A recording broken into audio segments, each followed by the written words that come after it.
Nesta aula vamos falar sobre regressão linear simples. Vamos fazer uma introdução, falar sobre regressão linear simples versus correlação linear simples, o método dos quadrados mínimos, inferência na regressão linear simples, falar de teste de hipótese e apresentar as referências bibliográficas. Na introdução, vamos falar sobre a relação funcional entre variáveis, que é uma das maiores necessidades nas pesquisas. A ideia é estabelecer a relação funcional entre, no caso nosso aqui, duas variáveis, com o intuito de se predizer mudanças nos valores de uma das variáveis que você está estudando, em detrimento dos valores da outra. Nesta aula, pretendemos introduzir o conceito de regressão, que permite estabelecer essa dependência funcional entre as variáveis. O objetivo é ainda mais modesto, porque nós pretendemos apresentar apenas os modelos lineares que envolvem duas variáveis. O modelo linear considerado é o mais simples de todos, chamado regressão linear simples. Pretende-se ainda diferenciar regressão linear simples de correlação linear simples, que foi o assunto da aula passada. Regressão linear simples versus correlação linear simples. O estabelecimento de uma relação funcional entre duas variáveis é denominado de regressão. Métodos que estabelecem relações lineares para os parâmetros de um modelo entre duas ou mais variáveis são denominados métodos de regressão linear. Vamos estabelecer relações lineares para os parâmetros de um modelo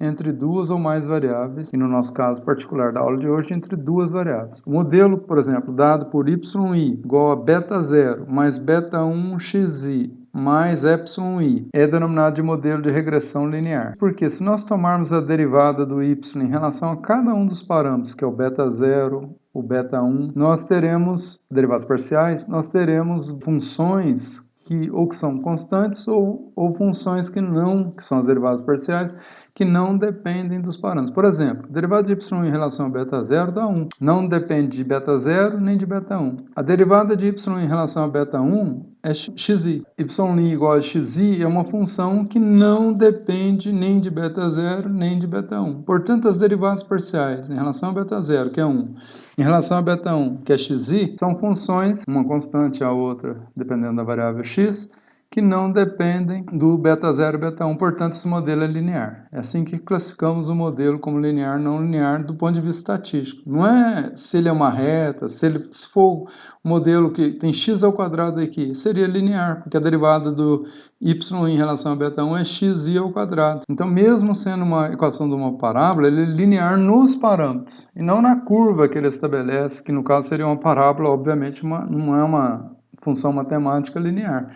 Uma parábola, todos conhecem. Mas eu não estou falando da curva matemática, eu estou falando que é linear em relação aos parâmetros. Então é modelo linear desse ponto de vista que nós estamos tratando. Esse aqui é o modelo de regressão linear simples, que é uma equação de uma reta. E esse modelo que nós vamos trabalhar na aula de hoje. Y aqui, nesse modelo 1, é a variável resposta. Produção, teor de nitrogênio, teor de alguma substância no solo, qualquer variável mensurada que é a resposta de interesse que a gente deseja trabalhar. Na iésima unidade amostral. Então, o índice I refere-se à unidade amostral I. E esse I vai variar de 1 até N. Então, nós vamos fazer essa amostra, coletar o valor da variável resposta na primeira unidade amostral, na segunda, na terceira, na enésima. Então, nós vamos ter uma amostra tamanho N para a variável I. A variável xi é a variável regressora nessa mesma unidade amostral. Então, nós temos o x1, o x2 até o xn. Beta 0 e beta 1 são os parâmetros reais. Então, beta 0 e o beta 1 aqui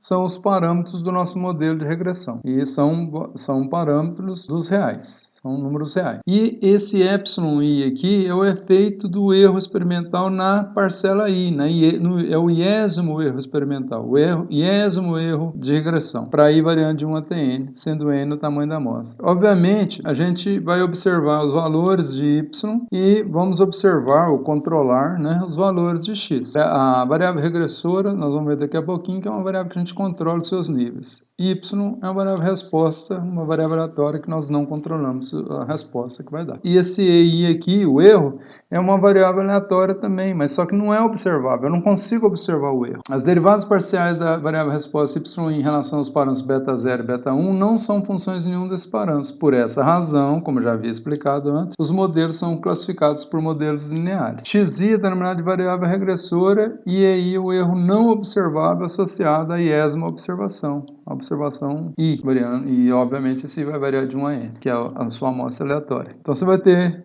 N pares, x, y, é o que você vai observar. E você vai ajustar esse modelo. Então, você vai determinar o beta 0, que é o que você vai estimar os parâmetros beta 0 e beta 1. Se você quiser, você pode predizer o erro experimental, que é essa variável aleatória não observável, a partir do resultado do ajuste do seu modelo. Então, para se estimar os parâmetros beta 0 e beta 1, que são o intercepto, que é o beta 0, ou o coeficiente linear, e o coeficiente angular, que é o beta 1, ou também coeficiente de regressão. Então, vamos chamar ele de intercepto, beta 0, e coeficiente de regressão beta 1, preferencialmente aqui nessa aula. Nenhuma pressuposição é feita acerca da distribuição da variável aleatória EI, que é o erro do modelo não observado. Se inferências forem realizadas, no entanto, ao contrário do processo de estimação, só estimar o beta 0 e beta 1, não preciso afirmar mais nada. Só basta ter uma amostra aleatória dos pares x, y. Esses erros, nós devemos assumir normalidade para esses erros e que as variâncias ao longo das N parcelas, o erro 1, o erro 2, o erro 3, o erro 4 e assim por diante até o erro N,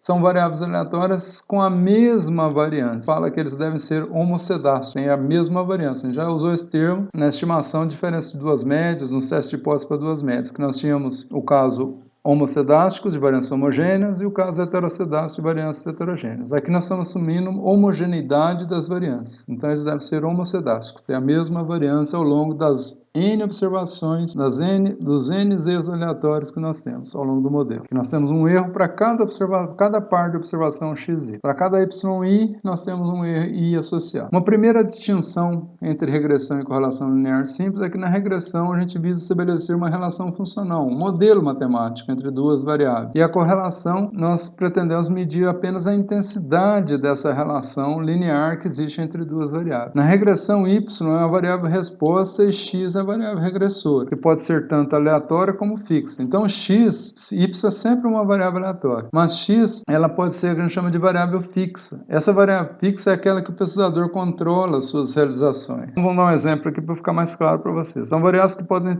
ser consideradas fixas. O nitrogênio aplicado como adubo, em que o pesquisador controla os seus níveis, doses de aplicação. Então, você vai colocar doses diferentes. Cada unidade amostral é uma dose. Vamos supor que você divida a sua dose máxima em 30 níveis. Não aplicar nada, dose zero, até aplicar a dose máxima. E você vai ter mais uma sem nada, outra com o máximo. Então, você vai ter mais 28 parcelas, unidades amostrais, para aplicar as diferentes doses que você está controlando seus níveis. Então, a gente fala que o X, que é a dose de adubo, é uma variável aleatória fixa, porque seus níveis estão sendo controlados. Quantidade de água de irrigação, quantos milímetros que eu vou colocar de água em cada parcela. Então, se eu estou controlando os níveis, a variável aleatória X, quantidade de água na irrigação, é fixo. Volume de um herbicida, mesma coisa, para controlar uma erva daninha, entre outras possibilidades. Então, a variável resposta, a produtividade das plantas, o que você vai medir depois na planta, o tamanho, o crescimento que ela tem, isso é aleatório, que é a variável resposta.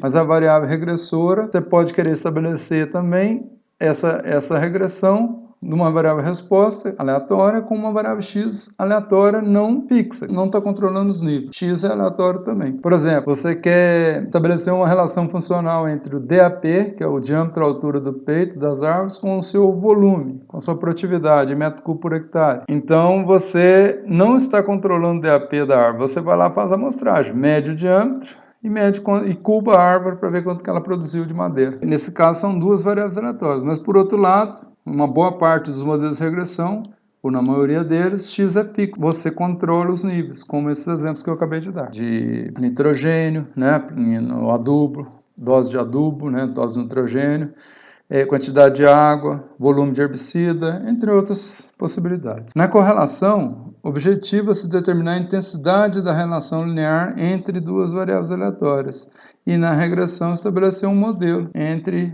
a variável x e a y. O objetivo da regressão é determinar estimadores para os parâmetros beta 0 e beta 1. Então, uma vez nós temos aquele modelinho de regressão, modelo 1, nós queremos determinar beta 0 e beta 1. Como que nós vamos determinar esse beta 0 e beta 1? As distâncias médias entre a reta de regressão e os valores observados, a distância que você vai ter na predição. A reta é a predição de cada valor de y que você observou. A distância entre esse valor observado e a reta que está predizendo esse valor observado deve ser minimizada. Então, o valor observado é o yi. O valor que a reta vai predizer é dado pelo beta 0 mais beta 1 xi. Se você faz a diferença do yi menos o modelo de regressão, só a parte funcional dele, então por isso que dá menos aqui, não mais, então você tem o erro experimental. Você volta lá no modelo e isola esse erro. Isso, menos essa parte aqui, por isso vai menos beta 0 para lá, menos beta 1 xi para lá, sobra o EI de cá. Você tem que o erro amostral, e da unidade amostral I, ele é o YI menos o modelo linear, menos então beta 0 menos beta 1 xi, que deve ser ajustado. Minimizar essa distância é o método que a gente usa para obter a estimativa beta 0 beta 1, mas essa distância tem que ter um critério, porque essa distância, se fosse medida assim, simplesmente pela diferença, ela daria sempre zero. Então, o que nós vamos minimizar é o que a gente, para não dar zero, para não cancelar os sinais, é minimizar a soma dos quadrados desses erros. Então, o erro pode ser negativo ou positivo. Então, a soma, se você somar esses erros, daria zero, porque hora ele negativo, hora positivo, ia cancelar. Então, o que a gente faz é minimizar a soma de quadrados desses resíduos. Por isso que o método que é chamado método dos quadrados mínimos. Então, nós vamos somar os erros aos quadrados, vamos somar isso aqui ao quadrado, por aí variando de 1 até n. Então, vou somar o erro 1 ao quadrado, mais o erro 2 ao quadrado, mais o erro 3 ao quadrado, até o erro n ao quadrado. Ou seja, y1 menos beta 0 menos beta 1 x1 ao quadrado, mais y2 menos beta 0 beta 1 x2 ao quadrado, mais assim por diante, até yn menos beta 0 menos beta 1 xn ao quadrado. Que é isso aqui em notação simplificada. Somatória dos erros ao quadrado. Nós devemos minimizar essa soma aqui. Qual que é o valor mínimo para essa soma? Em relação, como eu conheço o YI, eu vou observar YI, vou observar XI na minha amostra, as incógnitas aqui é o beta 0 e beta 1, do ponto de vista matemático. Então, eu derivo isso aqui em relação a beta 0, em relação a beta 1, as derivadas parciais, iguala essas funções a zero, essas derivadas a zero, e uma vez igualado a zero, eu resolvo o sistema de equações formado. Isso é o método dos mínimos quadrados. Estou minimizando a distância quadrática do valor observado, da variável resposta, para o modelo de regressão, que é o beta 0 mais beta 1 xi. Como é menos o modelo de regressão, por isso fica menos aqui no meio.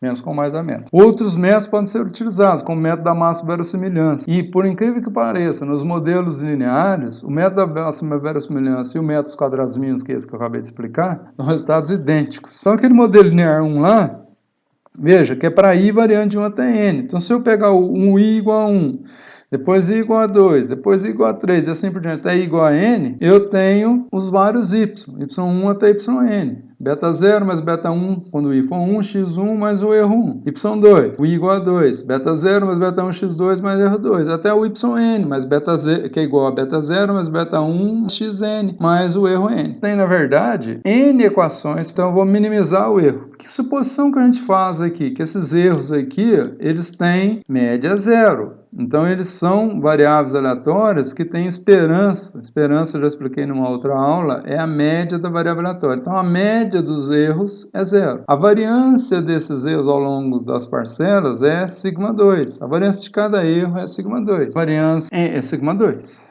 E esses erros, eles têm covariâncias nulas. Como a gente assume normalidade, covariância nula significa a independência dos erros. Então, a gente assume, na verdade, que os erros são independentes e, por consequência, eles têm covariância nula. Mas, em geral, é a amostra aleatória que nos garante a independência. Então, se eu estou fazendo uma pesquisa, se eu sorteio as unidades amostrais, isso me garante a independência dos YIs e, portanto, dos erros associados a cada YI. Um dos objetivos da regressão é fazer previsões dos valores da variável resposta Y, como eu disse. É necessário, então, ajustar a equação de regressão, ou seja, obter os valores dos parâmetros beta 0 e beta 1, numa dada amostra que eu tiver, e estimar a variância, para, no caso, eu querer fazer inferência. O método dos quadrados mínimos, ele é utilizado e essa é a expressão que a gente vai minimizar. O mínimo é obtido derivando Σq em relação a beta 0 e beta 1, igualando a zero as derivadas, as funções resultantes, e resolvidos para beta 0 e beta 1, obtendo assim os estimadores de quadrados mínimos. Então,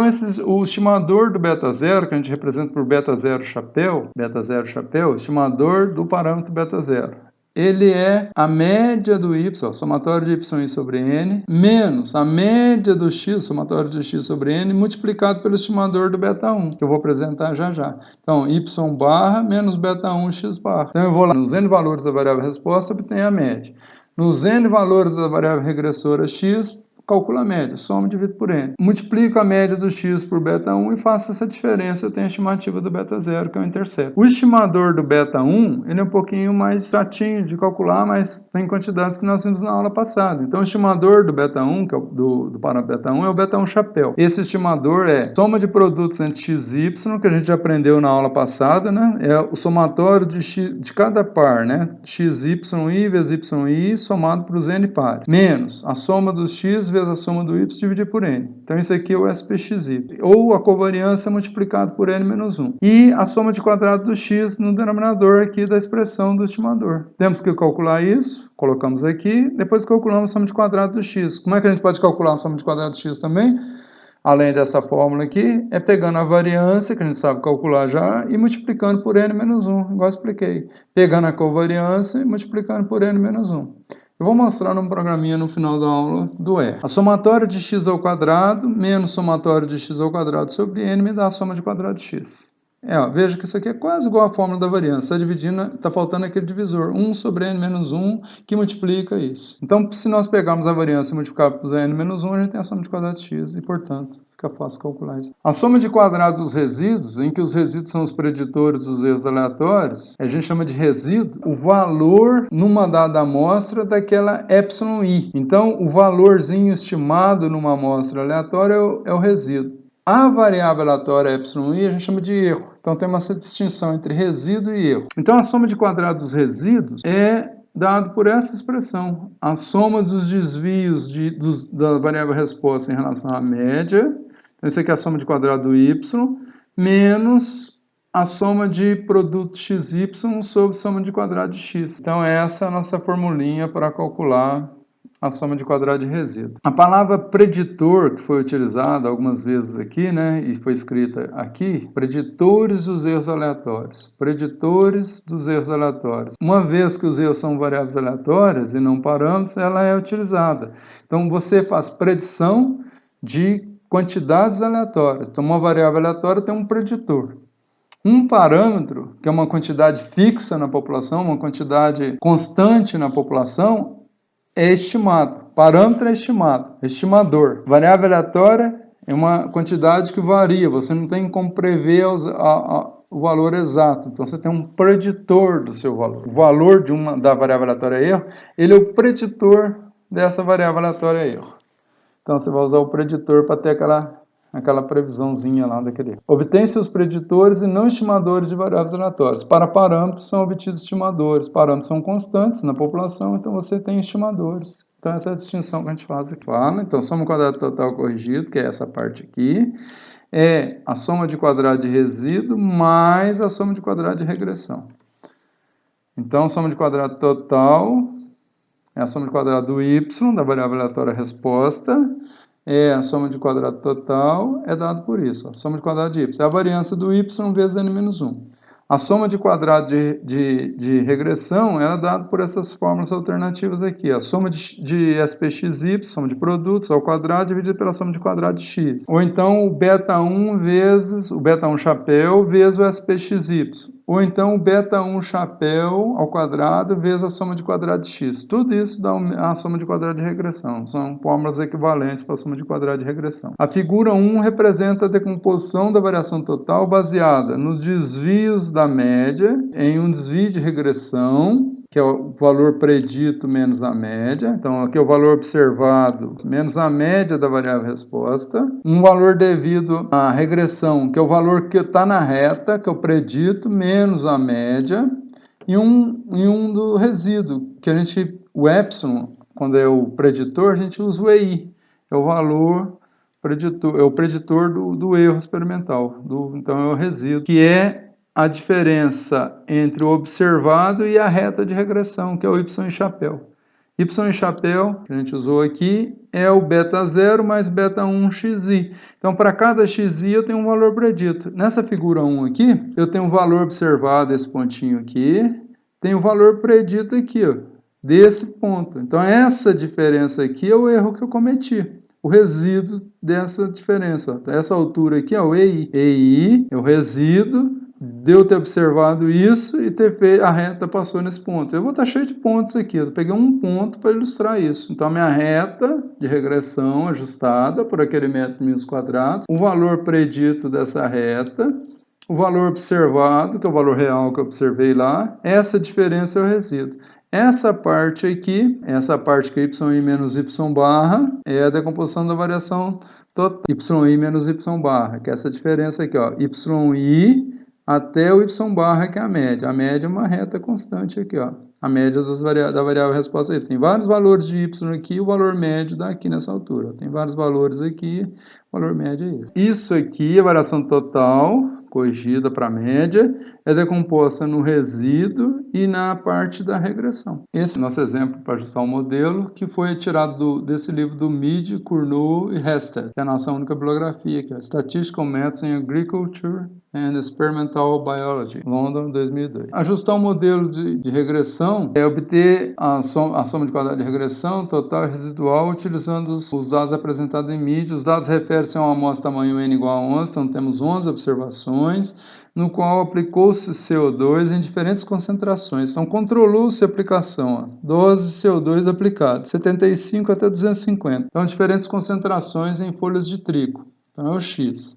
A uma certa temperatura, que é 35 graus Celsius. O valor da variável resposta é a quantidade de CO2 absorvida pela planta por centímetro cúbico por decímetro quadrado de área de foliar por hora. Quantidade em centímetro cúbico do CO2 por decímetro quadrado por área foliar e por tempo, por hora, né? X e Y. X é uma variável fixa, porque os seus níveis foram controlados, e Y uma variável resposta, que é o CO2 absorvido, e essa fonte é do Mead. Então, inicialmente foram obtidas as principais quantidades necessárias para a realização da estimação pontual dos coeficientes de regressão e as somas de quadrados e produtos. Então, vamos somar xy, y, então nós vamos fazer isso aqui, ó, 75 vezes 0, 100 vezes 0,65, mais 100 vezes 0,50, até 250 vezes 450, dá 4.004,5. Somamos os x, somamos 75 mais 100 até mais 250, temos 1.695. Somamos os y, 0 mais 0,65 mais 450,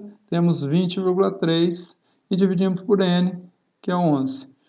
E isso nos dá somas de produto 876,4545. Ou estimamos a covariância, por exemplo, no R, e multiplicamos por N-1, temos esse valor. A soma de quadrado de x, somamos cada x ao quadrado, 75 ao quadrado mais 100 ao quadrado até 250 ao quadrado, dá 295.625, ponto aqui é separador de milhares só, vírgula que é separador decimal. Somamos os x, 75 mais 100 até 250, dá 1.695, a gente já tinha feito essa soma, eleva ao quadrado, divide por 11, 34.440,9091 é a soma de quadrado de x. Mesma coisa para o y, somos y ao quadrado, somos y, que nós já temos que é 20,3 ao quadrado, dividimos por 11. Somar os y ao quadrado é 0 ao quadrado mais 0,65 ao quadrado até 450 ao quadrado. Dá 60,335. Isso nos dá 2287,23. 1.695 dividido por 11 dá a média do x. 20, que é a soma dos y,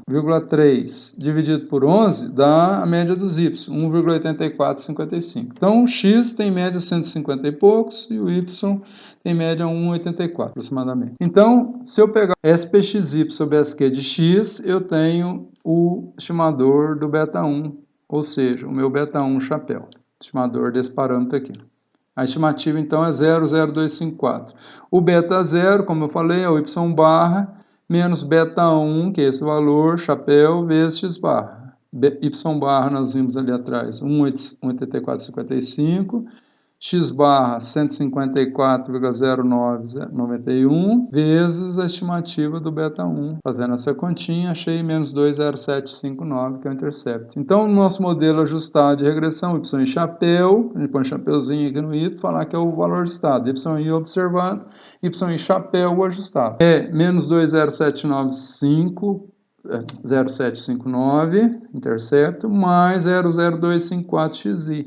Ou seja, o incremento de uma unidade aqui no gás carbônico que está sob o nosso controle, que nós vamos submeter a concentrações diferentes. Então, uma unidade de CO2 na concentração de CO2 aqui provoca como ele é positivo aqui, provoca um aumento médio de 0,0254 centímetro cúbico por decímetro quadrado por hora na absorção do CO2 pelas folhas a temperatura de 35 graus Celsius. Ou seja, vai aumentar essa quantidade aqui de CO2 absorvido por hora por decímetro quadrado de área foliar. As somas de quadrados também foram obtidas. A soma de quadrado de Y, nós apresentamos aqui, 22,87. SPXY ao quadrado sobre SQ de x. Então, se nós pegarmos esse valor aqui ao quadrado, dividimos por esse, vamos obter a soma de quadrado de regressão, que é 22,3041, e a subtração da soma de quadrado total menos a soma de quadrado de regressão me dá a soma de quadrado de resíduo, 0,5682. Verifique-se que a fração explicada pela regressão da variação total é regressão 22 em relação ao total, é quase tudo. 22,30 em 22,87 é quase tudo. O resíduo é muito pequenininho, 0,5 está faltando, é o resíduo. É muito maior que a variação atribuída à variação residual. Vou mostrar para vocês aqui, no R, como faríamos essas contas aqui. Então, a gente cria um vetor x no R, usando o símbolo de atribuição, esse sinal de menor tracinho. Então, x recebe, a gente usa aqui, concatenate, esse Czinho aqui, abre um parênteses, 75, 100, 100, são aquelas doses do CO2 lá aplicado. As concentrações de CO2, até 250. O Y é a mesma coisa, o Y recebe. Posso usar o igual aqui no lugar desse símbolo aqui, é o símbolo menor com tracinho. É o comum usar no R, é isso. Concatenate, esse símbolo aqui, né? Então, vou concatenar o primeiro valor da variável resposta y com o segundo valor, com o terceiro, e assim por diante, até com o último. Fecha parênteses. Fazendo isso, se eu coloco o cursor na primeira linha, dou Ctrl Enter, vou apertar no meu teclado aqui simultaneamente. Aperto o Ctrl, fico com ele mantido e dou Enter. Ele roda a primeira linha. Isso aqui eu estou usando o RStudio. Então, aqui está o programa e aqui embaixo está o R. Então, ele atribuiu na memória do R o valor do X. Se eu faço a mesma coisa na segunda linha, vejo que o cursor está piscando na segunda linha, então se eu faço isso, dou Ctrl Enter aqui, ele atribui o valor de Y aqui. Se eu quiser ver os valores aqui, eu posso clicar aqui embaixo, dou X e dou Enter. Ele me mostra o valor de X. Y, dou Enter. Ele me mostra quais são os valores do Y. Aqui um outro comando, que é o tamanho do vetor X, que é igual ao tamanho do vetor Y, só para pegar o valor do N. Então, o N recebe o comprimento, em inglês, length, de X. Então, o meu valor de N, se eu marcar aqui também, marcar o N, deixar marcadinho, dou Ctrl Enter, ele roda do mesmo jeito. Ou então eu clico aqui embaixo, digito N e dou Enter. Ele me mostra, então N igual a 11. Está aqui a resposta. Aqui embaixo é o R, sendo executado. Ele pode ser usado como calculadora. Aqui eu estou atribuindo um objeto que está recebendo os valores. Aqui é a covariância. Existe um comando chamado cov, do X com o Y. Eles têm que ter o mesmo tamanho, eles têm a mesma quantidade de elementos, 11 cada um. Então, a covariância dá 87. Eu não calculei a covariância lá, né? 87. Mas se eu pegar a covariância, igual eu falei para vocês, e multiplicar por n-1, até marquei aqui, como comentário. Quando você usa o hashtag SPXY, hashtag, tudo que está depois do hashtag é comentário, não é? Então, n-1 vezes cov de xy. Aqui eu usei como calculadora, eu não atribuí a valor nenhum. 876,45, que era o valor da SPXY lá. Soma de quadrado de x, acho que eram 34 mil, alguma coisa. Isso aí, 34.440,91. N-1 vezes a variância do x, a soma de quadrado de x. Variância do y vezes o N-1, eu tenho aquele valor 22,87 dos 227, que é a soma de quadrado do y. Então, tem soma de produto xy, soma de quadrado de x, soma de quadrado de y. No R, o comando LM, Linear Models, ajusta a um modelo de regressão. E para ajustar esse modelo de regressão, é só colocar a sua variável resposta, um tiozinho e o x, que é o seu modelo de regressão, y em função do x. Então, é LM, aparência y tiozinho, não é vírgula, é y tiozinho x. Então, isso aqui é y é modelado com x. E com isso aqui, esse modelo aqui, ele me dá um modelo de regressão, mas não soltou nada, porque ele atribuiu um objeto. Se eu chamar só a palavra digitar modelo e dar Enter, ou então marcar modelo e dar Enter, ele só modelo, ele já me solta os resultados. Olha lá, modelo me soltou algumas coisas aqui, ó, o intercept 2075 e o coeficiente de regressão 002545 que a gente tinha obtido lá.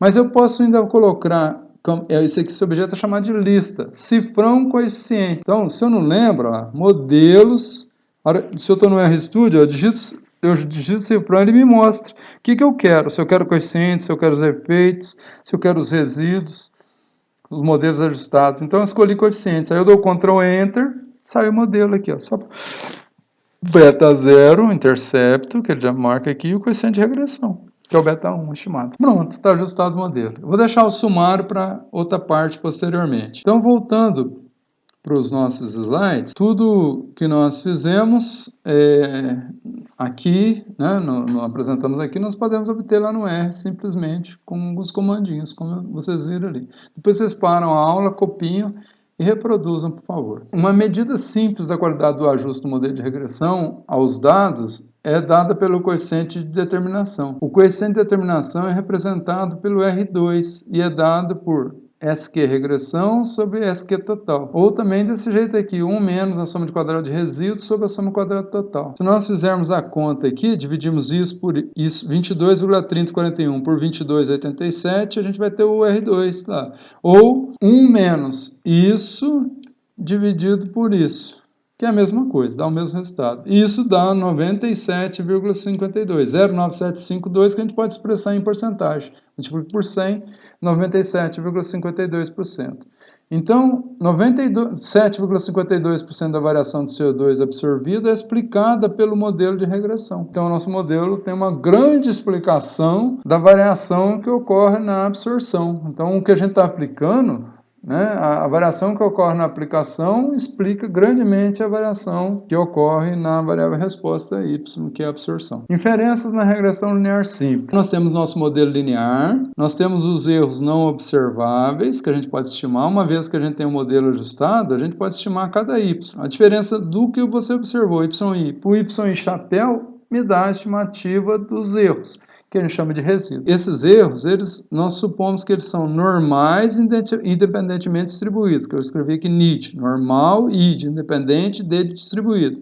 Então, a gente assume que eles têm média 0, lembram? E variância sigma 2, que nós falamos. E eles são independentes uns dos outros, por isso que é independentemente distribuídos.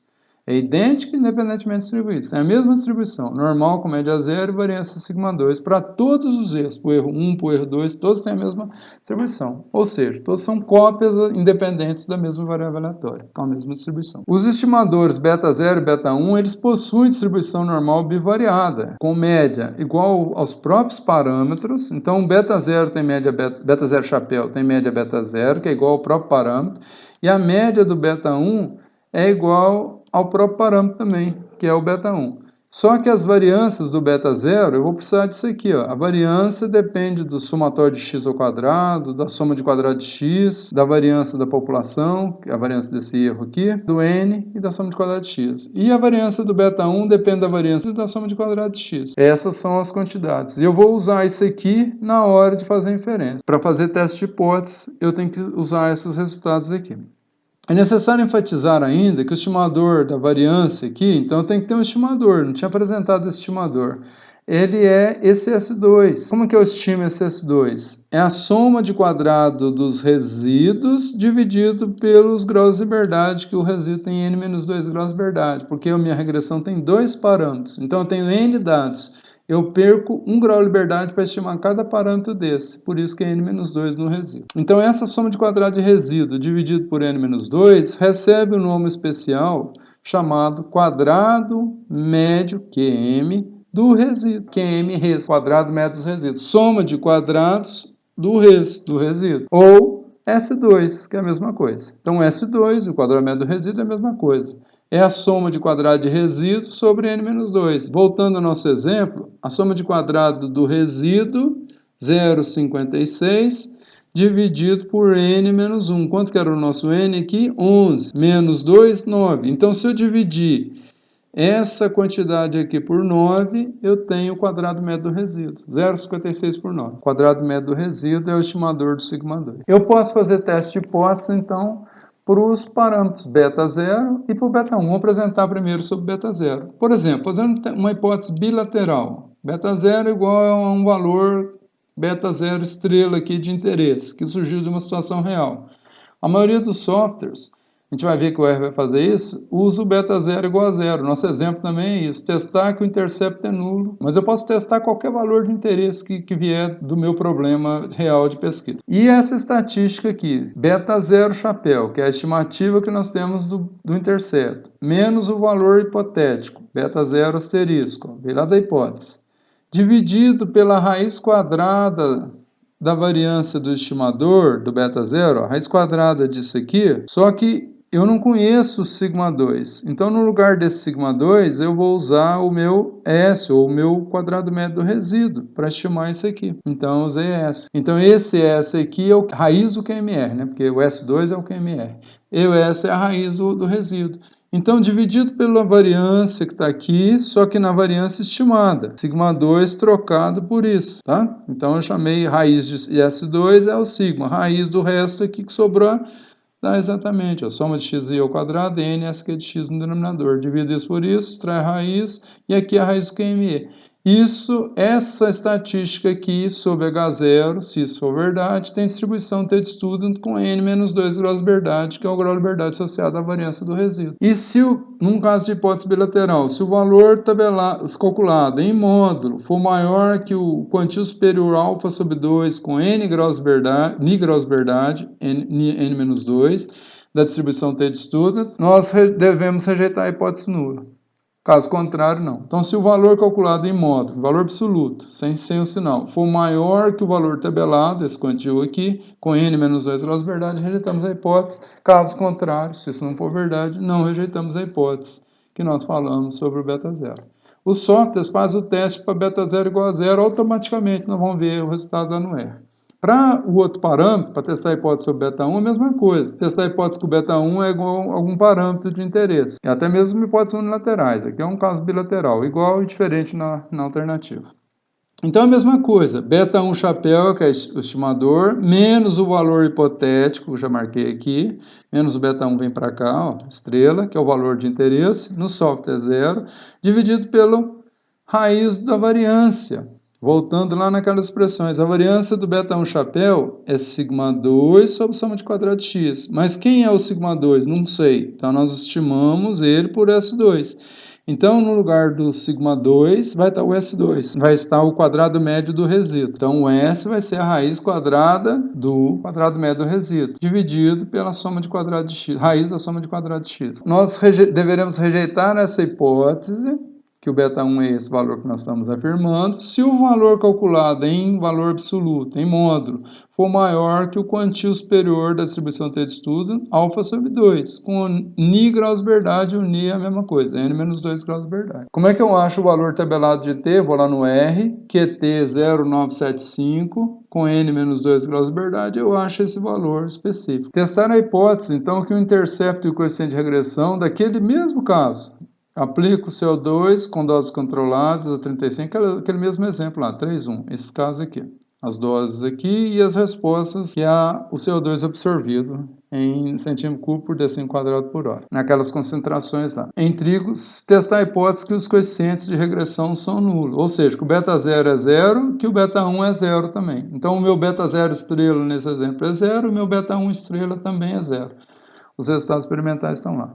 Os principais resultados obtidos anteriormente já estão todos aqui. Soma de quadrado de resíduos, né? O beta 1, o beta 2, a soma de quadrado de x ao quadrado, soma de xi, soma de quadrado de x, soma de xi ao quadrado, soma dos xi, soma de quadrado de x, todos os valores que nós obtivemos lá no exemplo anterior. A nossa soma de quadrado do resíduo, 0,56, dividido pelo grau de liberdade, que são 9, nos dá o quadrado médio do resíduo, que é esse valor aqui. A raiz desse quadrado médio do resíduo dá o S, daquelas expressões que aparecem aqui, dá o S, que é a raiz do QME, 0,2513. Essas são as hipóteses. Testar que o beta 0 é 0, contra a alternativa que ele é diferente de 0. Testar que o beta 1 é 0, contra a alternativa que ele é diferente de 0. Então, vou fazer esse teste, depois vou fazer esse teste. Primeiro caso, beta 0, chapéu, estimativa, menos 20759, menos o valor hipotético, que é 0, tá? Só para destacar aqui, ó, que eu estou subtraindo o valor hipotético 0, então não faz diferença nenhuma, dividido, pegando as expressões da US,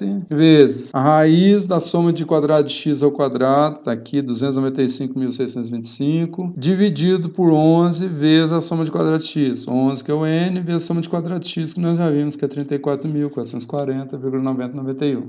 Fazendo essa conta, trabalhinho, 9,35. O valor em módulo do TC é 9,35. O valor TC menos 9,35. O valor tabelado lá do R, vou lá, QT 0975,9, acho 2,262. Como o valor calculado em módulo é maior do que esse, se o valor calculado em módulo é maior que o tabelado, rejeita-se a hipótese nula. Então, vou rejeitar a hipótese nula de que meu intercepto é zero. Meu intercepto não é zero. Rejeito essa hipótese. Está feito o teste. Poderia testar qualquer outro valor. O que mudaria? Só esse valor aqui, ó, o valor que eu estou testando. Desde que eu tenha interesse prático em testar outro valor. Qualquer valor real eu posso testar, desde que eu tenha interesse. Não posso ficar inventando hipóteses, mas eu posso testar qualquer um que for de interesse, que surgiu de um problema real. O outro caso, beta 1. Então, a estimativa do beta 1, 00254. 4, menos o beta 1 hipotético, que é zero também, né? Estamos testando a hipótese que o beta 1 é zero, dividido pelo S, que acabamos de calcular, 0,2513, sobre a raiz quadrada daquele 34.440, que é a soma de quadrado de x. Fazendo essa conta, deu 18,8, positivo. O valor calculado, TC calculado em módulo é o próprio, 18,80, 18,8 é superior ao valor tabelado, que é o mesmo, 2,262 no caso anterior.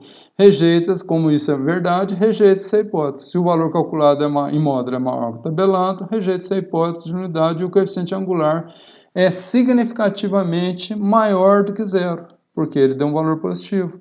Então, ele difere de zero e é maior que zero, porque a estimativa é positiva. Nós temos um valor médio, um acréscimo médio de 0,0254 centímetro cúbico de gás carbônico por decímetro quadrado por hora de aumento para cada unidade na concentração de CO2 que a gente aumentar na variável x. Ambos os testes rejeitaram as respectivas hipóteses nulas. Vou lá no R agora para vocês verem que o R já faz esse teste automaticamente. A diferença é que ele não dá o valor tabelado, ele dá o valor da estatística e calcula o que a gente chama de p-valor. Nesse comando aqui, que está faltando, summary, a parênteses, modelo, que foi o modelo de regressão que nós ajustamos. Então, se eu colocar o cursor aqui, dar Ctrl Enter aqui, ele vai me soltar, e vou aumentar essa tela aqui para mostrar todos os resultados simultaneamente. Ele me dá esse resultado aqui, ó, summary, me dá tudo isso aqui.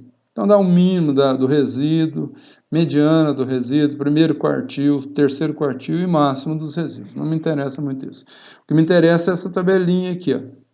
Então, aqui estão as estimativas do intercepto e do coeficiente de regressão. O erro padrão do intercepto e o erro padrão do coeficiente de regressão. Se eu estou testando a hipótese de que ele é zero, é esse valor menos zero dividido sempre pelo erro padrão. Aquele denominador que nós calculamos lá é o erro padrão de cada estimativa. Isso me dá um valor de menos 0,9353. E, para o outro caso, esse valor menos zero dá o próprio, dividido pelo erro padrão, me deu um valor de 18.796, que foi o valor que nós encontramos. Esses valores aqui nós deveríamos confrontar com os valores tabelados. Uma alternativa que a gente tem é calcular o que os softwares fazem, que eles chamam de valor P. P-value em inglês, valor P em português. Esse valor aqui, ó, deu 6,23, essa notação aqui significa vezes 10 a menos 6. Então, é 0,00006. 6 casas até chegar nos 6 aqui. E esse aqui, 1,57 vezes 10 a menos 8. Então, é 0,0000157. Então, esses valores P você confronta com os níveis nominais de 5%, por exemplo. Então, todos os dois valores são muito menores que 5%, indicando que nós devemos rejeitar a hipótese nula Quando os valores P são menores que o tabelado do nível nominal de significância 5%, nós rejeitamos a hipótese. Veja que ele marca com 3 asteriscos aqui, porque está falando que é praticamente zero. É significativo num nível tão pequeno, pode ser considerado zero. É altamente significativo. Então ele confronta com o nível de 1%, ele põe pontinho para 5%, se for menor que 5%, um asterisco para 1%, 2 asteriscos para 0,1% e 3 asteriscos se for menor que 0,01%. Um valor tão pequeno que pode ser considerado zero o valor P. Ele pôs 3 asteriscos aqui. Então apareceu asterisco aqui até pontinho, a partir do pontinho é significativo a 5%. Então você pode considerar, ou simplesmente se esse valor aqui é menor que 0,05, se esse valor é menor que 0,05. Então a estimativa do intercepto é significativamente diferente de zero e a estimativa do coeficiente de regressão é significativamente diferente de zero. Ele calculou o R2 também aqui, 0,9752, que a gente já tinha mostrado, e ainda calcula um R2 ajustado. Se você tiver que comparar modelos, é preferível usar esse R2 ajustado, que eu não apresentei na nossa videoaula, mas é possível fazer isso. Voltando para os nossos slides, então veja bem, ó, os mesmos valores calculados aqui, 18, e o outro valor, menos 9,35. Então aqui a gente confronta o calculado com o tabelado. Os softwares apresentam valores P. P-valor, P-values em inglês, né? Em português, valores P. P-value, valor P. Em inglês, português é uma troca, né? A nossa referência é do livro do Mead, Cournot e Hessel, de 2002. Essa deveria ser a nossa última videoaula, mas não vai ser porque provavelmente nosso período será estendido, nesse momento ainda não tem essa confirmação. Eu devo gravar mais videoaulas, eu vou voltar num assunto importante, na verdade um novo assunto, na parte de inferência, de comparações emparelhadas, que será para a sequência de mais 2 semanas. Então nós teremos regressão e correlação que vai avançar na última semana do período de 10, mais uma semana seguinte, depois mais 2 semanas com essas comparações emparelhadas, e a última semana para fazer recuperações, essas coisas, se forem estendidas as 4 semanas adicionais. Muito obrigado.